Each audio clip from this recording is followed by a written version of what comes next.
ल त यारहरू काम गर्दा गर्दै साँझ पनि भइसकिसक्यो है। पारे भ्यू खतरनाक भ्यू पनि आइरहेछ है आजको। यहाँ पनि साडीको आगो चाहिँ टक्क मजाको देख्यो नि त होइन। सट्ट एउटा भयो अब छ नि डल्लै यहाँ बनाउनु पर्ने छ, यहाँ तल छ। यो चाहिँ मलाई साह्रै बेसी जोस चलेर चाहिँ यो सार्दी पनि हालेको ट्याक्क। यहाँनिर अझै अब बाँकी छ नि काम त। आजको काम चाहिँ यो गरेर अब यहाँनिर यति गर्दाखेरि त अन्त झपक्कै भयो त नि। यो त अब पहिला पनि कतिजनाले देखिराख्यो नि त। अब नदेख्नेहरूले चाहिँ अब हेर्नु चाहिँ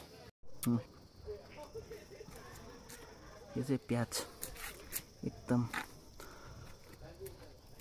खतरनाक स्टाइलमा चाहिँ यहाँनिर रोपिसकेको छु मैले चाहिँ टक्क। पहिला चाहिँ दुईटाहरू मात्रै, यसपालि चाहिँ 4 बोरा 4टा बोरामा चाहिँ रोपिदिएको। दामी हुन्छ नि त यो, फल्नु पनि राम्रो फल्छ। पछि हेर्नु नि दामी देख्छ नि त। तस्कर अझै छ यहाँनिर 1 बोरा जस्तो अझै छ बिउ। अब यो पनि रोप्नुपर्छ। खास चाहिँ ज्याकपोट चाहिँ यहाँनिर छ नि त। खास ज्याकपोट चाहिँ अब यसको कामै आएकै छैन। देखाउँछु ल म। ज्याकपोट चाहिँ खतरनाक ज्याकपोटहरू चाहिँ यहाँनिर लडिरहेछ क्या। यो गर्नु भने अब भोलि के छ कामहरू मिक्स भइगएर यसलाई पनि अब टक्क बनाइदिइहाल्नु चाहिँ ह्याप्पी छ नि यो त। यस्तै छ आज दिनभरिको काम। झ्याप्पै कामसाम सकियो।